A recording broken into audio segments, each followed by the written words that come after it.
Greetings, YouTube. I saw a thread over on one of the forums I visit, and it was talking about overlapping party roles and whether this was an issue. For example, if you had two people that both wanted to be the face, what do you do? I think one of the ways to solve this problem, of course, is to have the group create their characters together as a party.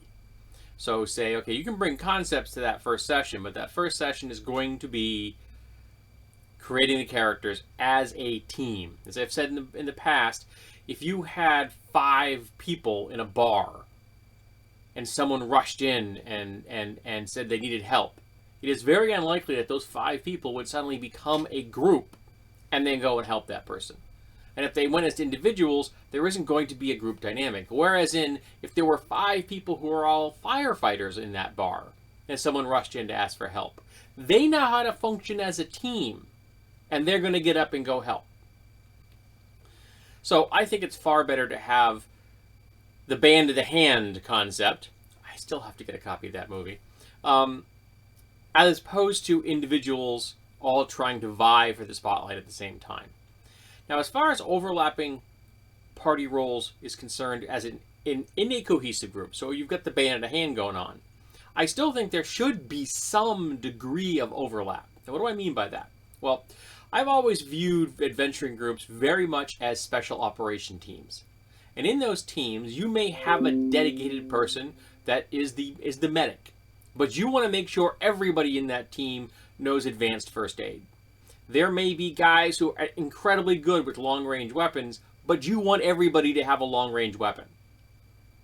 And in a fantasy version of this, you want everybody to have some kind of ability to pick up a stick and hit something. And in Pathfinder or D&D, that's reflected in the fact that everybody has at least simple weapons proficiency. You want to have a healer, a cleric in the group, or a psychic healer or something, someone that does full-time healing as their job, but you want to have everybody to have some kind of skill as a backup. So everybody, in my opinion, should have some kind of points in a healing skill.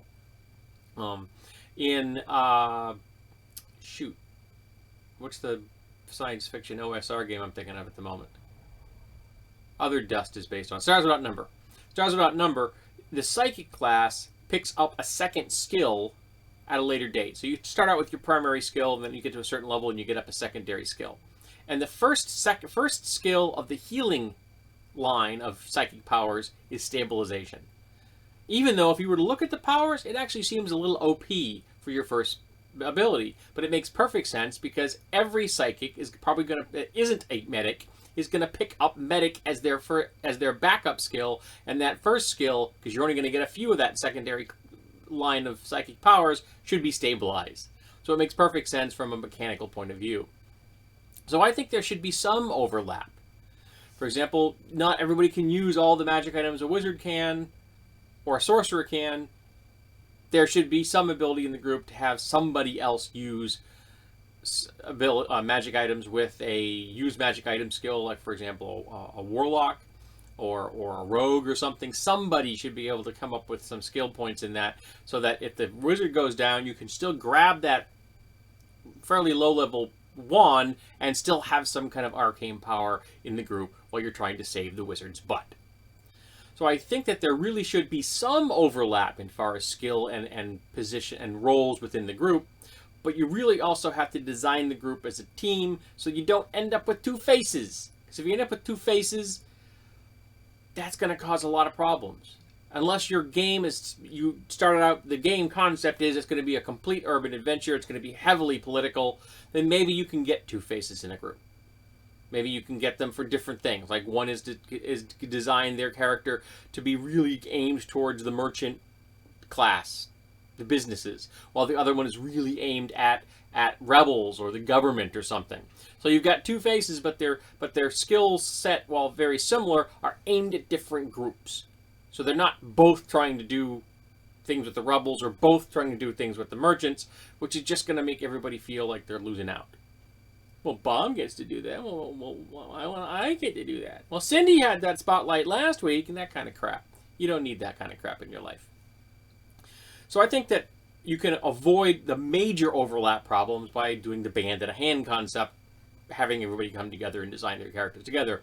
But there should be some overlap as far as roles within the group. So if somebody goes down or is off doing something that they can do, the group is not left completely bereft of their skill set.